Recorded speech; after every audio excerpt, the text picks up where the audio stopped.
It's gripped. It's sorted. Let's off-road.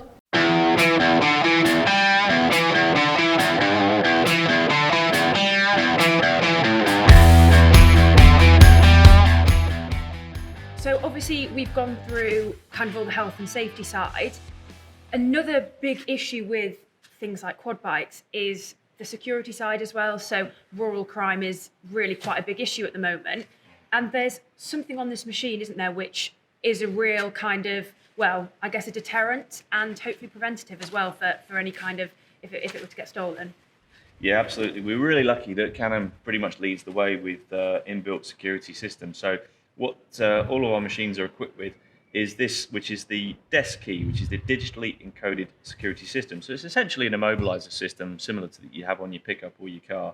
And essentially without that key, which is uniquely coded to the ECU of this machine, you can't start it. So it's an important deterrent, and it's something that as long as you remember to take this with you and don't leave it on the machine when it's left unattended, you should be about as secure as it's possible to get. Perfect. Yeah, well, that's just such a good measure, isn't it? And, you know, you invest a lot of money in these pieces, well, vital kit, and when they're stolen, you're really at a loss, so. Absolutely. I mean, insurance companies like to know that every precaution possible is being taken. So if the insurance companies know that somebody has got an immobilizer system, the chances are that you should be looking at lower premiums.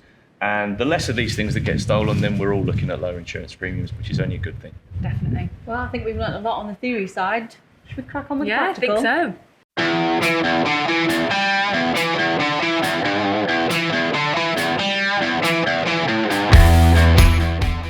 So you sat nice and centrally on the bike. Yeah. Okay, and you've got a good reach to the handlebars. Yeah. Good. Your right thumb, just check that you can operate the throttle. Just push it all the way forward. You've got full range of motion on there. Yeah. Okay. With your left hand, just make sure that you can go for the brake. Okay, can you pull that in nice and easily? Mm-hmm. Good. Lastly, with your right foot, can you get your foot on the foot pedal and depress that? Mm-hmm. Okay, great. So that's your safety brake. Okay, so you've now got full access to all the controls. The next thing we need to do is turn it on. Okay? Mm-hmm. All right, make sure that your kill switch is in the run position. Yeah. Okay. We're on.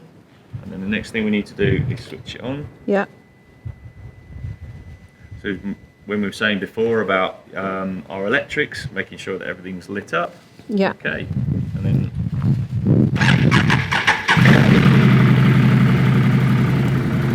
Right. fantastic. So when you go to move off for the first time, don't rev it that hard. Just literally, just until you feel it take up and start to move, then back off. Okay. Right? So we're only pointing in a straight line. We're not going to go anywhere for now. Right. So remember, what do we need to do when we're shifting the range? Pull Remember, cover the brake. So pull the brake on. Yeah. Right. Shift that into high. There we are. Yeah. Perfect. So always cover the brake until you're ready to move off. Okay. Okay. So when we're going to move off, release the brake and then just press that until you feel it start to take up. And the moment you feel it start to move forward, let go of the throttle. Just thumb off. So right? do I let go of the brake first? Yeah. Release the brake first. Yeah. And then just give it a little small feather of the throttle. When it starts to move, back off. Right, back off. Okay, and again. And off. One more time. Okay, perfect. Right, so what I want you to do this time is just go forward and then just get up to walking pace. And then while you're walking, go for the brake. And as you go for the brake, thumb off the throttle, okay? Yeah. So, literally like that. Yeah. Alright, so forward up to walking pace, and go for the brake. Perfect. One more time. And brake. Okay, one last time. And brake. Perfect. So you can get to the controls. Right, what we'll do lastly, you shouldn't need to use it, but we'll just get you into reverse. So we're going to shift range again. So what do we need to do first? We've got the brake on. Excellent. That's it. Perfect. So first thing, check behind you. Nothing there. Great. Same thing. Just ever so slowly when you're going in reverse. I can come off the brake, yeah? Come off the brake. Yeah, when you go for the throttle, always off the brake.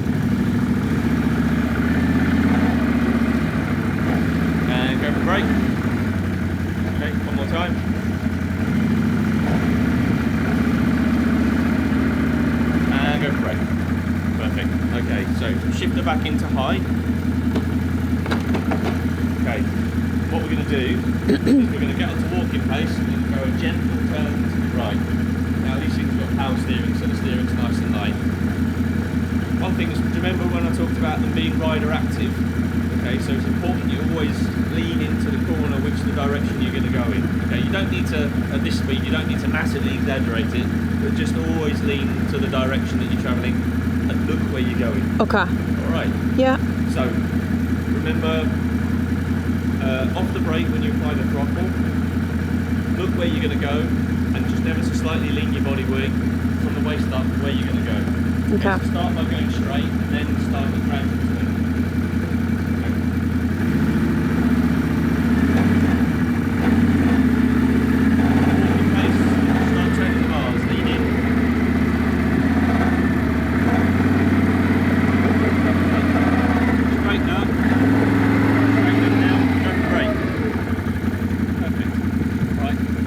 So, this is a closed cab.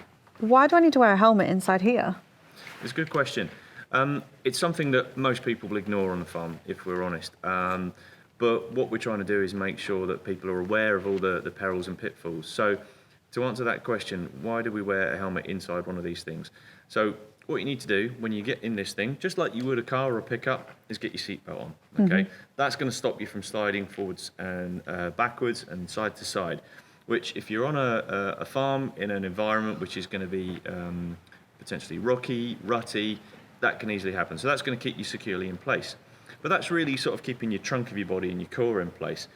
The reason why we wear a helmet is because obviously on top of your head, on top of your body, that's still going to be able to move side by side. And if things get really rough inside the cabin, or you're traveling at some degree of speed and you hit an unseen obstacle or pothole or anything, your head is exposed inside. You've got one hell of a safety roll cage within the machine. If you're driving at speed and your head hits that roll cage, you potentially could knock yourself unconscious, lose control whilst traveling at speed, and the inevitable then happens. So the reason for wearing that is we know we're going to be going and using this in areas that could be slightly rough. Safety first. So we've gone through all the checks for the quad bike itself. If I'm now wanting to hitch up a trailer, what would I need to look for in the trailer? Okay, so first thing is essentially a mini T-clock, like we were talking about earlier with the ATV and the side-by-side of the trailer itself. We need to make sure that it's safe in operation, any defects have been identified, etc. So probably the first thing to do is, similar to the ATV, look at the tyres. Make sure the tyres are still in good condition, they're inflated correctly because they're flotation style, low pressure tyres, just like the ATV. Make sure there's no damage on the wheels. You've probably manoeuvred it around by hand to get it to this point, so check that it can roll freely backwards and forwards. Check the hitch itself. Check that the hitch is got grease on it if necessary. Check that any brake cables and that are in good condition. If it's a road trailer, that you've got electrics as well. Make sure that when you hitch it up, you hitch up to any electrical connections that you may have, because you may not be using it on an ATV, of course. You may be using it on a side-by-side which has got the electrical hitch. And if I wanted to kind of further the training that you've done on the quad, so you bought your quad, you get your subsidised training. Yep. Can I go and do anything for, towing for the attachments? 100%. There's various different sort of safety organisations out there that you can find out about via looking on the ATVEA website, via EASI, by maybe talking to your college if you've done your ATV side-by-side ticket through colleges. But specifically for loading, towing and reversing, the one that we at Can-Am are in partnership with the other manufacturers, they do offer a specific generic loading and towing and reversing module that may well be more suitable for somebody who's going to be doing a lot of towing and reversing. So if in doubt, contact an expert and make sure that you get proper advice, and most importantly, as always, risk assess what it is you're doing. And if you think you need advice, ask an expert. So we've just done our safety briefing off camera, and now we're ready to get in these vehicles and take them out into the field. Let's give them a go.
we've just got back to the yard, and firstly, I guess a massive thank you to Guy Machinery and Can-Am for giving up their day. We've been through all the checks you'd need to do, we've had a go, and I've definitely, it's given me another kind of perspective on what we really should be doing on farm. Completely. I think that's all that's left to say now is whether it is Farm Safety Week or any week in the year, farm safety is so important and you must do it. Exactly.